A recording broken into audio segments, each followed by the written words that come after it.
Assalamualaikum warahmatullahi wabarakatuh. Perkenalkan, saya Malahayati Nasution.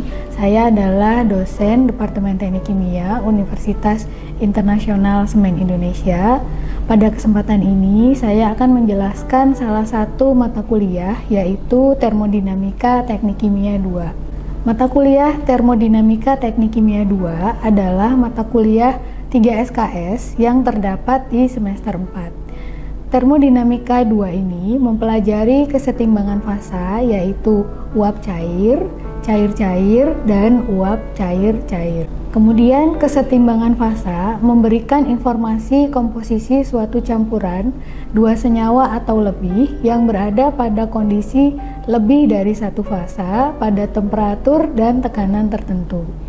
Kondisi ini berperan pada pemisahan suatu senyawa dari suatu campuran. Kemudian materi mengenai kesetimbangan fasa akan digunakan pada mata kuliah selanjutnya, yaitu mata kuliah Teknik Reaksi Kimia dan Operasi Teknik Kimia 1, 2, atau 3. Pada aplikasi di dunia industri, materi mengenai kesetimbangan fasa digunakan pada proses pemisahan pada kolom absorpsi, distilasi, dan ekstraksi. Termodinamika 2 ini juga mempelajari termodinamika larutan dan aplikasinya pada persamaan Margules, Van Laar, NRTL, Wilson, dan Uniquark. Persamaan-persamaan tersebut umumnya digunakan pada pendekatan pada simulasi proses industri kimia.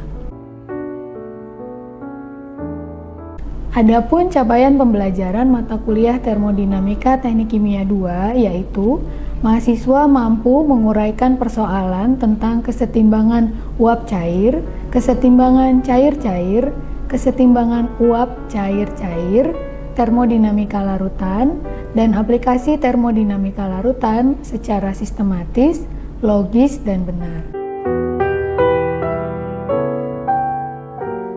Secara garis besar, pokok bahasan pada mata kuliah Termodinamika 2 ini yang pertama adalah kesetimbangan uap cair, kemudian yang kedua adalah termodinamika larutan, yang ketiga adalah aplikasi termodinamika larutan pada persamaan Margules, Van Laar, NRTL, Wilson, dan Uniquark. Yang keempat, kesetimbangan cair-cair, dan yang terakhir, kesetimbangan uap cair-cair. Untuk metode pengajaran yang digunakan terdiri dari kuliah tatap muka, tutorial pengerjaan soal, diskusi dan presentasi, tugas, serta ujian. Untuk tutorial pengerjaan soal dilakukan dengan Microsoft Excel agar mahasiswa terbiasa menyelesaikan persoalan dengan fitur-fitur yang terdapat di Microsoft Excel seperti Solver atau Goalseek.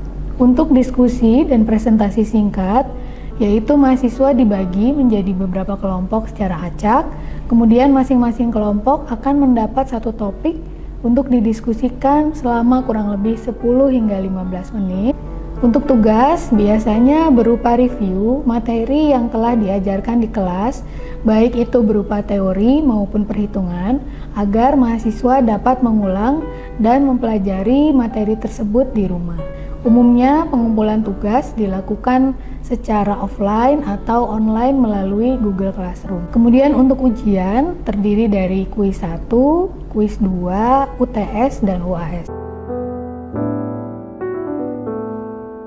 Secara garis besar, komponen penilaian pada mata kuliah Termodinamika 2 ini, yang pertama adalah tugas memiliki bobot paling besar yaitu 35%, kemudian kuis 1 10%, kemudian UTS 20%, kuis 2 10%, dan UAS 25%. Seluruh nilai tersebut akan diberikan kepada mahasiswa dan mahasiswa akan mendapatkan kesempatan untuk mengajukan koreksi jika terdapat pencatatan nilai yang keliru. Berikut adalah video pembelajaran Termodinamika Teknik Kimia 2 di kelas. Assalamualaikum warahmatullahi wabarakatuh. Baik, selamat pagi. Pagi ini kita akan masuki kuliah Termodinamika Teknik Kimia 2 bersama saya. Kita ada di pertemuan pertama, jadi saya akan menjelaskan dulu beberapa tata tertib untuk kuliah saya. Untuk yang pertama, yaitu seperti biasa ya, alat komunikasi harus dimatikan, kemudian tidak diperkenankan untuk menggunakan alat komunikasi di kelas. Kemudian yang kedua, keterlambatan maksimum 15 menit, itu berlaku untuk mahasiswa dan juga saya. Kemudian untuk tugas, nanti penilaiannya akan dinilai berdasarkan kesesuaian jawaban dan tata bahasa yang baik.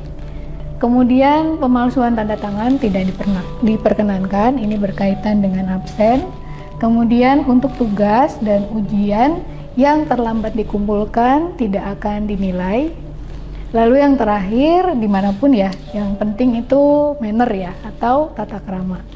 Kemudian ini ada matriks nilai yang bisa teman-teman gunakan sebagai panduan saat mengikuti kuliah Termo 2 ini. Jadi ada beberapa parameter. Yang pertama kehadiran, kesopanan, kuis 1 dan 2, tugas, UAS, UTS. Nah, di sini ada bobotnya. Untuk kehadiran, kesopanan dan tugas, ini totalnya nanti 35%. Kemudian untuk kuis 1 dan 2, bobotnya 10%. Kemudian untuk UTS 20%, untuk UAS 25%. Di sini saya buatkan rubrik kurang lebih panduan bagi teman-teman kalau ingin dapat A kurang lebih sebaiknya teman-teman melakukan beberapa hal sebagai berikut. Contoh, teman-teman hadir 16 pertemuan, kemudian hadir di 2 kuis, mengumpulkan tugas tepat waktu, dan kalau bisa semua tugas dan nilai itu nilainya di atas 81. Kemudian untuk tugas atau ujian, usahakan menjawab dengan jawaban yang benar, dengan bahasa yang baik, terstruktur atau sistematis, dan rapi. Kemudian kalau terjadi pengurangan dari ini, maka nanti rubriknya akan berjalan ke sana. Jadi kalau ada yang tidak lengkap di sini, mungkin nanti nilai teman-teman akan turun ke A, B, B, dan seterusnya. Tapi saya harapkan semuanya bisa dapat nilai maksimal di kuliah Termo 2 ini. Kemudian untuk buku, di sini buku utama yang digunakan adalah buku Smith-Vanes, yaitu edisi ke-6, atau kalau teman-teman punya yang lain nggak apa-apa ya. Kurang lebih yang akan digunakan satu semester ini adalah buku Termo karangan Smith-Vanes. Nah, untuk silabus atau RPS, nanti akan saya sediakan drive di sini. Teman-teman bisa melihat silabus, kemudian nanti ada berkas tugas dan ujiannya. Hanya beberapa biasanya yang saya bagikan, yaitu yang nilainya terbaik, terendah, dan nilai rata-rata. Tujuannya sebagai feedback, kemudian sebagai kunci jawaban ke nilai jawaban dari tugas atau ujian sebelumnya seperti apa. Lalu akan ada dokumentasi, yaitu foto beberapa minggu perkuliahan. Lalu materi kuliah setiap minggu bisa teman-teman ambil dari drive, dan nilai bisa teman-teman cek di drive. Kemudian untuk silabus, kurang lebih silabusnya ini. Jadi di sini ada panduan di silabus. Setiap minggu materi yang akan kita pelajari ditampilkan di sini. Kemudian metode pembelajarannya seperti apa, apakah di kelas, akan disampaikan di sini. Lalu nanti ada tugas, indikator penilaiannya ada di sini. Lalu terakhir ada bobotnya, bobot nilai dari masing-masing tugas. Gitu. Kemudian semua bobot nanti berjumlah 100%. Nah, di sini teman-teman bisa melihat perkiraan kita itu akan kuis pada minggu ke-5. Kemudian kita akan UTS seperti biasa di minggu ke-8. Kemudian kita akan kuis kedua di minggu ke-12. Terakhir kita akan UAS di minggu ke-16. Tadi lebih beberapa dokumen yang teman-teman perlukan selama kuliah. Saya lanjut mulai masuk ke materi di minggu yang pertama. Mungkin familiar dengan tabung ini? Kalau di rumah warnanya apa? Hijau atau biru? Hijau ya. Ada yang hijau, ada biru, ada pink ya. Nah, LPG ini salah satu produk yang tidak berbau, tidak ada baunya. Namun Untuk tujuan keamanan, gas ini diberi tambahan merkaptan. Jadi baunya menyengat ya. Kalau bocoran maka akan lebih mudah dideteksi. Sebetulnya LPG itu berada dalam dua fase, yaitu uap dan cair. Kalau kita sederhanakan, misalkan kandungannya hanya propan dan butan, di fase cair ada propan, ada butan, di fase uap juga ada propan dan ada butan. Nah, ini berubah seiring teman-teman menggunakan LPG-nya. Jadi kalau digunakan, nanti uapnya diambil, kemudian nanti cairannya berkurang. Mungkin ada yang familiar LNG atau gas alam. Jadi tabungnya biasanya berbentuk bulat. Jadi ini isinya metan yang dicairkan, kemudian dimasukkan ke dalam tabung bulat, lalu ditransportasikan, dibawa dalam bentuk cair. Nah, salah satu proses yang ada di sini itu dipelajari di termodinamika teknik kimia 2. Kemudian metana ini sama seperti propan dan butan, gasnya tidak berbau ya, tidak berwarna, tidak beracun dan tidak korosif. Kemudian kalau cair maka dia harus ditransportasikan pada suhu sekian, minus 162. Dan maksimum tekanannya 25 kPa. Nah, kapan kondisi dia cair, kemudian fase uapnya ada berapa banyak, liquidnya ada berapa banyak, itu dipelajari di termodinamika 2. Ada yang familiar dengan gambar ini? Minyak bumi itu ada di dalam perut bumi, minyak atau gas bumi, kemudian dipompa dari dalam perut bumi ke permukaan. Nah, di dalam perut bumi pun minyak atau gas bumi ini bisa berada dalam fase uap dan cair. Kemudian jumlah komponennya tidak sesederhana propan dan butan ya, karena minyak bumi komponennya ada yang mulai dari gas, hidrokarbon ringan, kemudian hingga yang berat. Sebagian besar mungkin masyarakat familiarnya kilang milik Pertamina ya. Nah, di antara beberapa refinery unit Pertamina di sini saya ambil yaitu Dumai ada di Sumatera, kemudian Cilacap ada di Jawa Tengah, kemudian Balongan.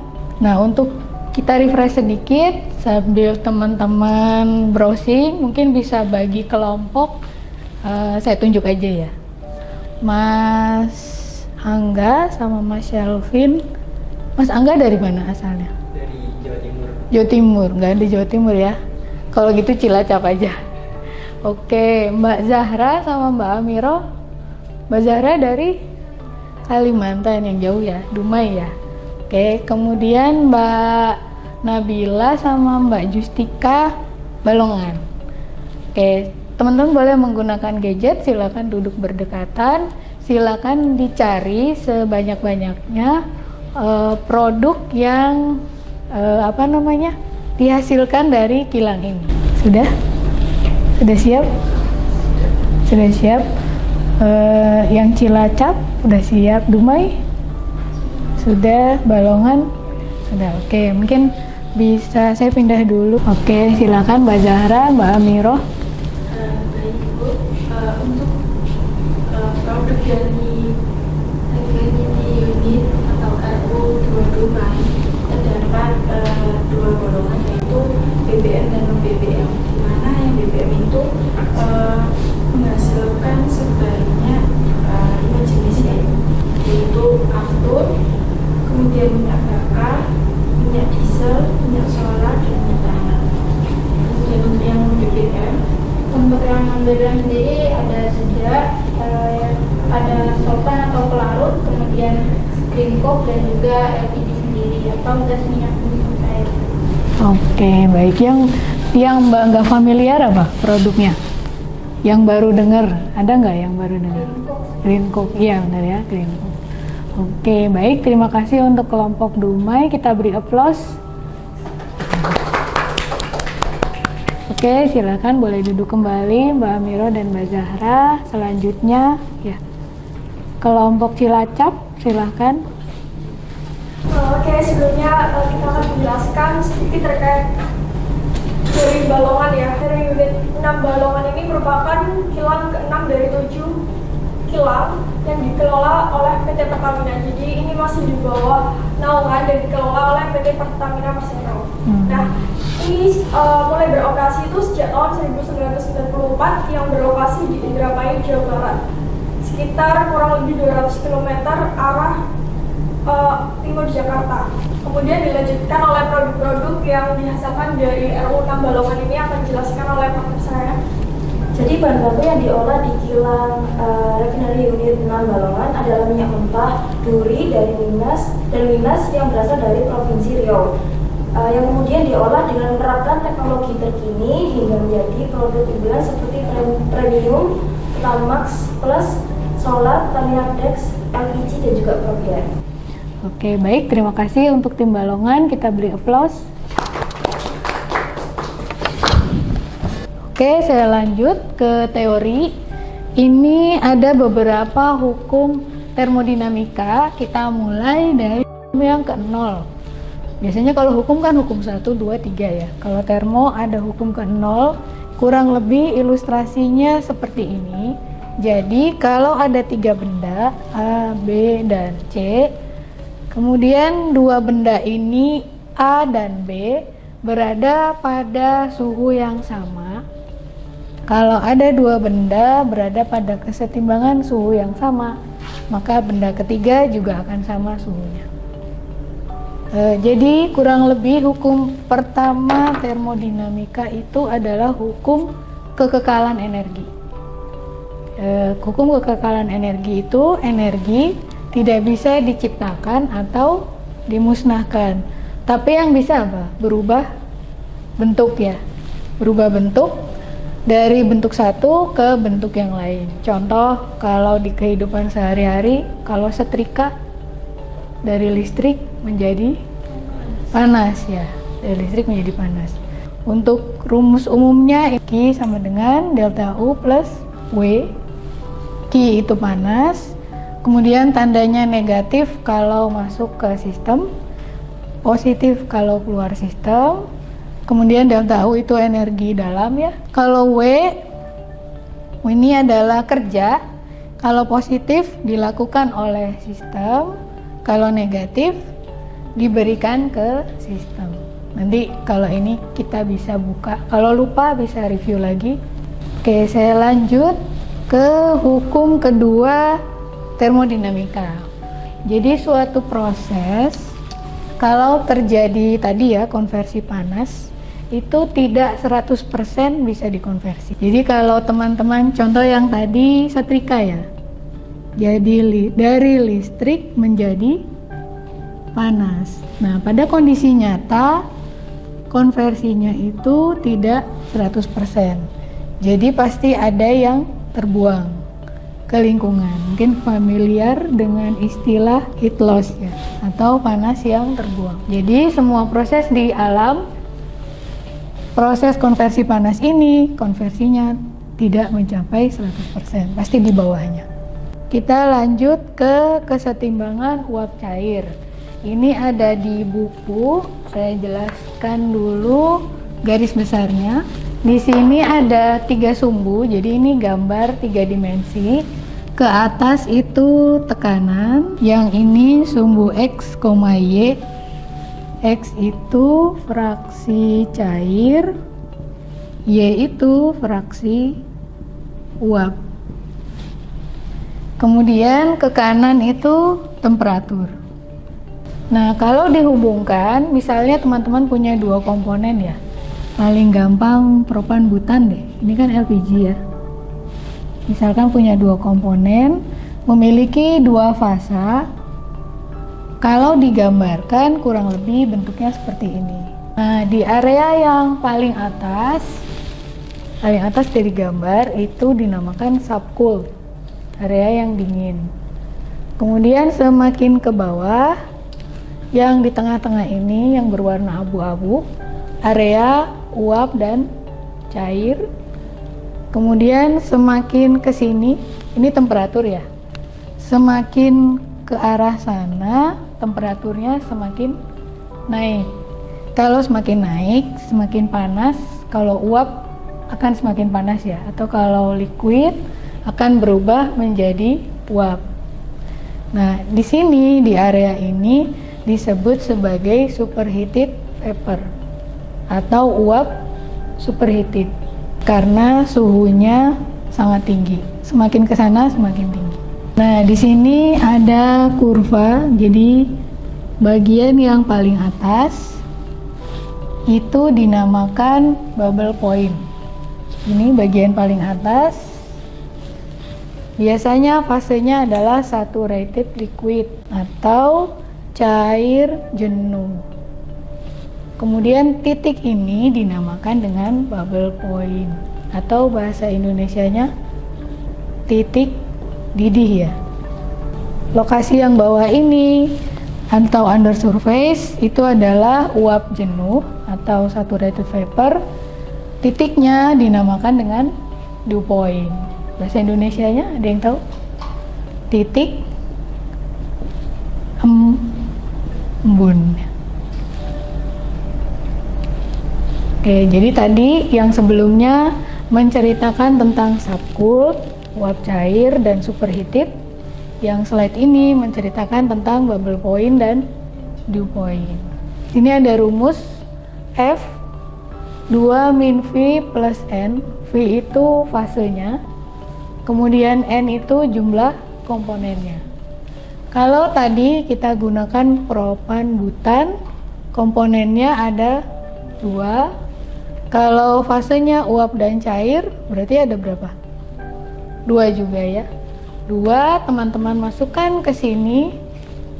2 min 2 plus 2, hasilnya 2. Oke. F ini adalah degree of freedom atau derajat kebebasan. Jadi, kalau teman-teman nanti mau menyelesaikan persoalan ini, maka teman-teman perlu 2 variabel. Kalau PXY kurvanya seperti ini, TXY biasanya kebalikannya.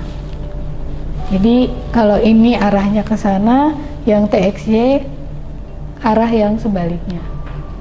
Begitu. Nah, di mata kuliah termo ini kita akan belajar membuat kurva PXY atau TXY dengan bantuan Excel. 4 rumus yang sering digunakan yaitu menghitung bubble P, tadi bubble point ya. P itu tekanan. Menghitung dew P, dew itu dew point, P-nya tekanan. Lalu bubble T, T-nya temperatur, dan dew T. Kalau untuk menghitung bubble point, teman-teman gunakan rumus ini. Kalau untuk dew point, gunakan yang ini. Kita langsung ke contoh soal. Silahkan boleh dibuka Excel-nya, disiapkan. Baik, saya bacakan dulu soalnya. Sebuah sistem biner, biner itu 2. Komponen pertama asetonitril, komponen kedua nitrometan. Mengikuti hukum Raoult. Lalu tekanan uap untuk senyawa murni masing-masing mengikuti persamaan Antoine sebagai berikut. Oke, ini ln P1 sat, satuannya kilopascal. Ini ada untuk yang komponen 1, ini konstantanya 14,2 min 2945 dibagi T min 49,15. Untuk yang ini senyawa yang kedua. Jadi untuk yang ini satuannya kPa, yang ini adalah temperatur. Oke, silakan boleh teman-teman beri nama. Yang pertama ini namanya bubble point. Kalau sudah, teman-teman bisa membuat tabel ini dulu. Senyawanya asetonitril, nitrometan, kemudian konstanta H, B, dan C. Yang ini dikosongkan dulu, nanti kita isi sama-sama. Yang ini juga dikosongkan dulu. Silahkan. Sudah? Sudah, baik. Kalau sudah, kita kerjakan yang ln P1 sat. Rumusnya ln PI sat sama dengan A minus B dibagi T plus C. Nah, A minus B dibagi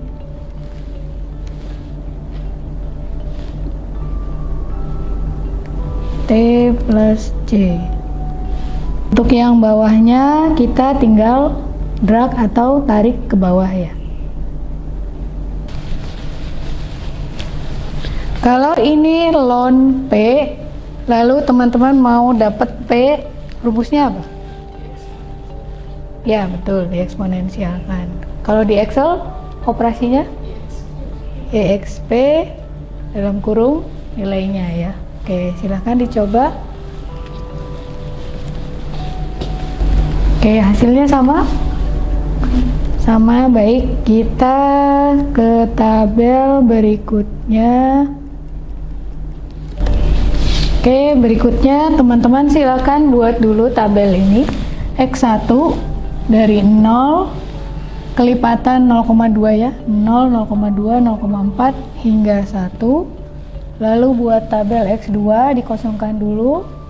P, Y1 dan Y2. Silahkan. Sudah dapat?